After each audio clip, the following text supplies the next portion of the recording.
کیا قرآن کیا کوئی معمولی سی کتاب ہے؟ ہم نے ایسے ہی سمجھ لیا؟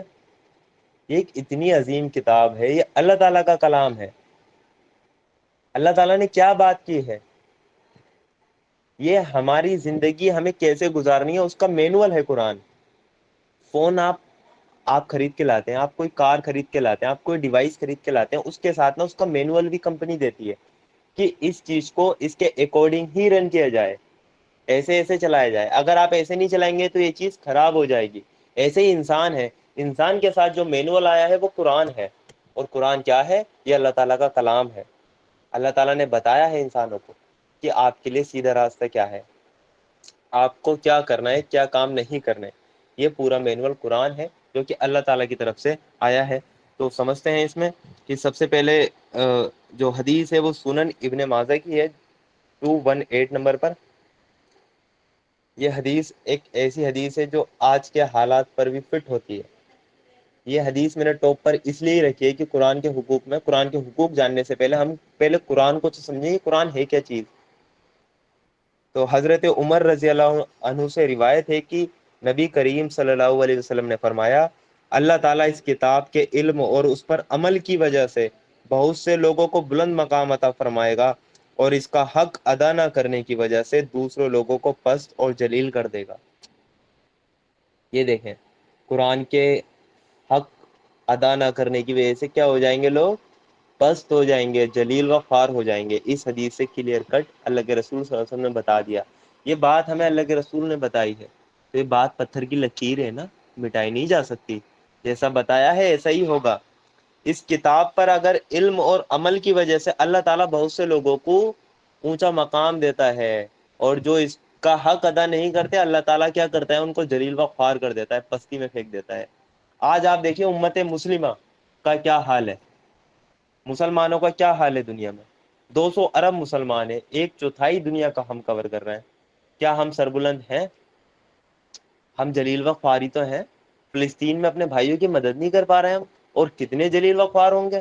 ہمارے سامنے کہ بم گر رہے ہیں، اور ہماری آرمی، اسٹینڈنگ آرمی، ہمارے اسلحہ سب ایسے ہی رکھے ہیں، اور کتنے ذلیل و خوار ہوں گے۔ کیا کہیں کوئی حیثیت ہے مسلمانوں کی؟ اب اس حدیث پہ اگر آپ کا ایمان ہے، اگر آپ سچ میں ہی مانتے ہیں یہ اللہ کے رسول کی حدیث ہے، اللہ کے رسول صلی اللہ علیہ وسلم نے ایسے ہی کہا ہے، تو آپ کو ریزن پتا چل گیا کہ مسلمانوں کی حالت اتنی بد سے بدتر کیوں ہوئی پڑی ہے۔ وہ ہے کہ قرآن کا حق ادا نہیں کیا انہوں نے۔ اگر وہ قرآن کا حق ادا کر دیتے تو دنیا میں سربلند رہتے، ان کی یہ حالت ہرگز نہ ہوتی۔ یہ ہے اس حدیث کا مطلب۔ اس لیے یہ حدیث ہم نے ٹاپ پر رکھی ہے، تاکہ ہمیں پتا چلے کہ قرآن کا حق ہے کیا۔ اگر ہم اس کو ادا نہ کریں گے تو ہمارے اوپر کتنا بھاری اللہ تعالیٰ کا عذاب ہے۔ آپ کو الگ الگ وہ لیڈر ملیں گے جو قوم کے لیڈر بنے پھرتے ہیں سو کالڈ، وہ کہیں گے کہ مسلمانوں کو ایجوکیشن میں آگے آئیں گے تو وہ سربلند ہو جائیں گے۔ کوئی کہے گا فائنینشلی اسٹرانگ نہیں ہے مسلمان تو سربلند ہو جائیں گے، الگ الگ۔ کوئی کہے گا پولیٹکس میں مسلمان نہیں ہے تو سربلند ہو جائیں گے، گورنمنٹ جاب میں مسلمانوں کو بھیجو ایسے اوپر اٹھیں گے، ایسے ان کی حالت بہتر ہوگی۔ سارے راستے بیکار ہیں اس حدیث کے اکارڈنگ، سارے راستے بیکار ہیں۔ آپ جو بھی کر رہے ہو بیکار ہے۔ میں اتنا کانفیڈنٹلی کیوں بول رہا ہوں اس بات کو؟ جتنے بھی مسلم لیڈر آج امت کو، مسلم قوم کو اٹھانے کے لیے جتنے بھی اسٹیپ لے رہے ہیں سب بیکار ہیں۔ کوئی خدمت خلق کی لائن میں نکل گیا کہ خدمت وہ خلق کر کے امت کو اٹھا دیں گے۔ میں کہہ رہا ہوں سب کا سب ٹائم ویسٹ ہے۔ کیوں؟ کیونکہ میرا اس حدیث پہ ایمان ہے، اس حدیث پہ میرا ایمان ہے۔ مسلمان کی پستی کا اللہ تعالیٰ نے اللہ کے رسول کے ذریعے ایک ہی چیز بتائی کہ قرآن کا حق ادا نہیں کر رہا ہے اس لیے ذلیل و خوار ہے۔ قرآن کا حق ادا کر دیتے تو اللہ تعالیٰ خود انہیں سربلند کر دیتا۔ یہ ہے اصل۔ کیا مسلمانوں کے پاس پیسہ نہیں ہے؟ عرب کنٹریز اتنا پیسہ ہے ان کے پاس، کیا مسلمان ایجوکیشن میں آگے نہیں ہے؟ اتنے آپ انڈیا کو چھوڑیں، انڈیا پاکستان بنگلہ دیش کو چھوڑیں، اس کے علاوہ دیکھیں آپ مسلمان کیا ایجوکیشن میں آگے نہیں ہے؟ کیا مسلمان فائنینشلی اسٹرانگ نہیں ہے؟ کیا مسلمانوں کے پاس حکومتیں نہیں ہیں؟ 57 کہ ملک انہوں نے وہ قبضہ رکھے ہیں۔ آپ تو ایک ہی بات کر رہے ہیں، 57 کہ مسلم ملک ہے ان کے پاس، کہ ان کے پاس پاور نہیں ہے؟ سب کچھ ہے پھر بھی ذلیل و خوار کیوں ہے؟ اسی وجہ سے ہے۔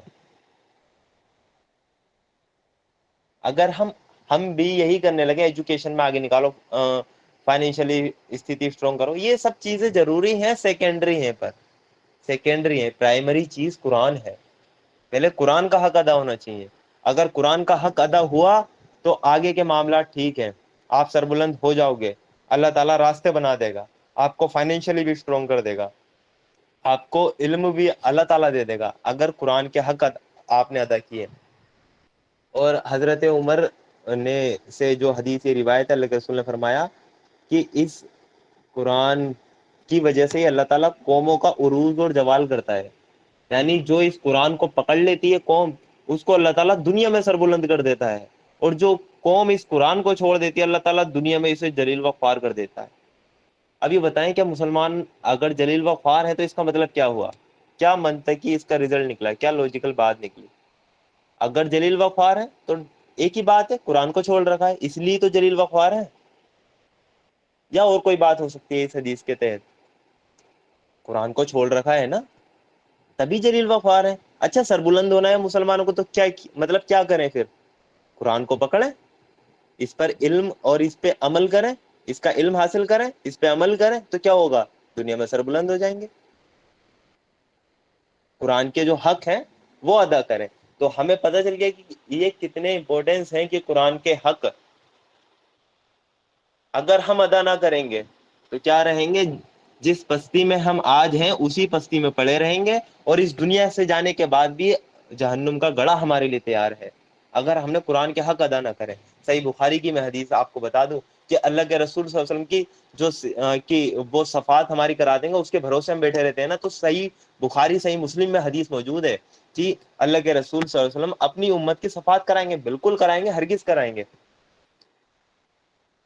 اور جب ایمان والوں کو جہنم سے نکالا جا رہا ہوگا، وہ اپنی اپنی سزا کاٹ کر آ رہے ہوں گے، تو اللہ کے رسول صلی اللہ علیہ وسلم کہیں گے، اللہ تعالیٰ ان کو روک دے گا، جو فرشتے ہوتے ہیں ان کے تھرو فرشتے کہیں گے کہ اللہ کے رسول بس اب کوئی نہیں ہے کہ جو جنت میں جا سکتا ہے۔